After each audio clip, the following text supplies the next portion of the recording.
Hello friends, welcome back to the video. അപ്പോൾ കുറേ നാൾക്ക് ശേഷമാണ്, ഏകദേശം 8 മാസത്തോളമായെന്ന് തോന്നുന്നു ഞാനിപ്പോൾ വീഡിയോ ഇട്ടിട്ട്. അത് കുറച്ച് ബിസി ആയിട്ടൊക്കെ ഇരിക്കുമായിരുന്നു, അതായിരുന്നു വീഡിയോയ്ക്ക് ഡിലേ വന്നത്. അപ്പോൾ ഇനി അങ്ങോട്ട് തുടർന്ന് വീഡിയോ ചെയ്യാൻ ശ്രമിക്കുന്നതാണ്. അപ്പോൾ ചാനൽ ഇഷ്ടപ്പെട്ടാൽ സബ്സ്ക്രൈബ് ചെയ്യുക, അതുപോലെ തന്നെ കൂടെയുള്ള ബെല്ലൈക്കണമെന്ന് ഓൾ ഇട്ട് വെച്ചേക്കുക. അപ്പോൾ ഞാൻ ഇടുന്ന ഓരോ വീഡിയോയുടെ നോട്ടിഫിക്കേഷൻ നിങ്ങൾക്ക് അപ്പോൾ തന്നെ കിട്ടുന്നതായിരിക്കും. അപ്പോൾ നമുക്ക് വീഡിയോയിലേക്ക് പോകാം.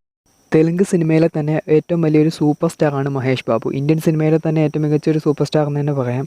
അദ്ദേഹം അഭിനയിച്ച് റീസെൻ്റായിട്ട് പുറത്തിറങ്ങിയ അദ്ദേഹത്തിൻ്റെ പുതിയ പടമായ ഗുണ്ടൂർക്കാരം, അതിനെപ്പറ്റി സംസാരിക്കാനായിട്ടാണ് ഞാൻ ഇന്നത്തെ ഈ വീഡിയോ ആയിട്ട് വന്നിട്ടുള്ളത്.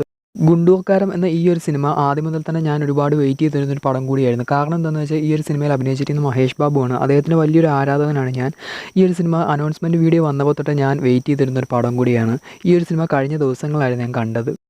ത്രിവിക്രം ശ്രീനിവാസാണ് ഈ ഒരു സിനിമ സംവിധാനം ചെയ്തിട്ടുള്ളത്. നമ്മുടെ അല്ലു അർജുൻ്റെ അങ്ങ് വൈകുണ്ഠപുരം എന്നൊരു സിനിമയൊക്കെ സംവിധാനം ചെയ്ത അദ്ദേഹം തന്നെയാണ് ഈ ഒരു സിനിമയും സംവിധാനം ചെയ്തത്.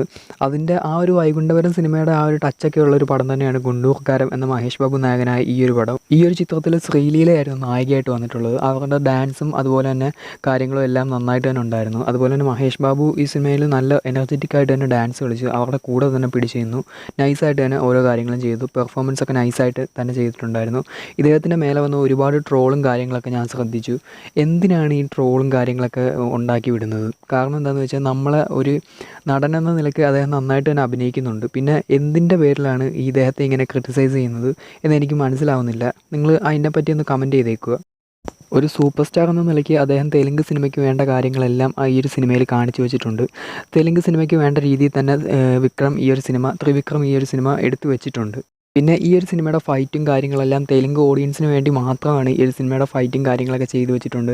കൊറിയോഗ്രാഫിയൊക്കെ വളരെ നന്നായിട്ടുണ്ടായിരുന്നു. നമ്മളെ രോമാഞ്ചിഫിക്കേഷൻ കൊള്ളിപ്പിക്കാനുള്ള എല്ലാ കാര്യങ്ങളും ഈ ഒരു സിനിമയിലുണ്ട്. പിന്നെ മലയാളികൾക്ക് ഈ ഒരു സിനിമ ആസ്വദിക്കാനായിട്ട് സാധിക്കും. എന്നാൽ പോലും ഈ സിനിമയെ തരം താഴ്ത്തിയാണ് മലയാളികൾ സംസാരിക്കുന്നത്. ഒരുപാട് ട്രോളും കാര്യങ്ങളൊക്കെ കണ്ടിരുന്നു.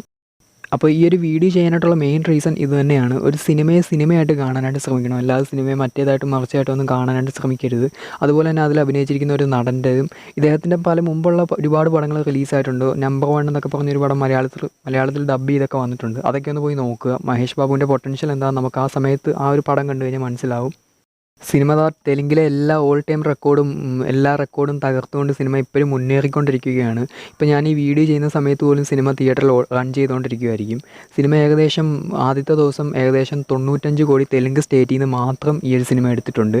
അതുമാത്രമല്ല, സെക്കൻഡ് ഡേ ആയിട്ട് രണ്ടാമത്തെ ദിവസം ഈ ഒരു സിനിമ ഏകദേശം 27 കോടിയോളം കളക്ട് ചെയ്തിട്ടുണ്ട്. ഇപ്പോൾ ഈ ഒരു സിനിമ ലൈഫ് ടൈം കളക്ഷനായിട്ട് 167 കോടിയുടെ അടുത്ത് കളക്ട് ചെയ്തിട്ടുണ്ട്.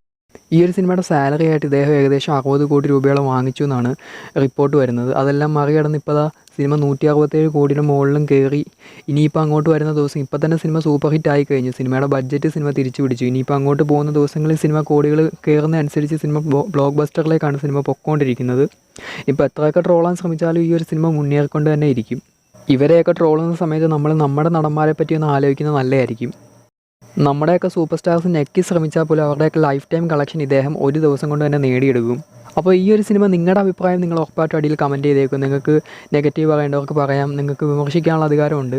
അപ്പോൾ ഈ ഒരു സിനിമ ഇഷ്ടപ്പെട്ടവരും തിയേറ്ററിൽ പോയി കണ്ടവരും അതിൻ്റെ എക്സ്പീരിയൻസും കാര്യങ്ങളൊക്കെ അടിയിലായിട്ട് കമൻറ്റ് ചെയ്തേക്കുക. ഇദ്ദേഹത്തിൻ്റെ അടുത്തായിട്ട് റിലീസ് ചെയ്യാനായിട്ട് പോകുന്നത് രാജമൗലിയുടെ കൂടെയാണെന്നും 1000 കോടിയാണ് ആ സിനിമയുടെ ബഡ്ജറ്റ് എന്നൊക്കെയാണ് അറിയാനായിട്ട് സാധിച്ചത്. ഇദ്ദേഹത്തെ രാജമൗലിയുടെ കയ്യിൽ കിട്ടിക്കഴിഞ്ഞാൽ നമ്മുടെ പ്രഭാസൊക്കെ അഭിനയിച്ച് ബാഹുബലി ഹിറ്റാക്കിയ പോലെ അതുപോലെ ഒരു വമ്പൻ പടം തന്നെ ഇദ്ദേഹത്തിനെ വെച്ച് രാജമൗലി എടുക്കുന്നതായിരിക്കും. അപ്പോൾ നമുക്ക് അതിനുവേണ്ടി വെയിറ്റ് ചെയ്യാം. അപ്പോൾ ഈ മഹേഷ് ബാബു എന്ന നടൻ എത്രത്തോളം ഉണ്ടെന്ന് ആ ഒരു സിനിമയിലൂടെ നമുക്ക് മനസ്സിലാവും. അപ്പോൾ നെക്സ്റ്റ് വീഡിയോ ആയിട്ട് വരുന്നത് വരെ ഗുഡ് ബൈ ഗൈസ്.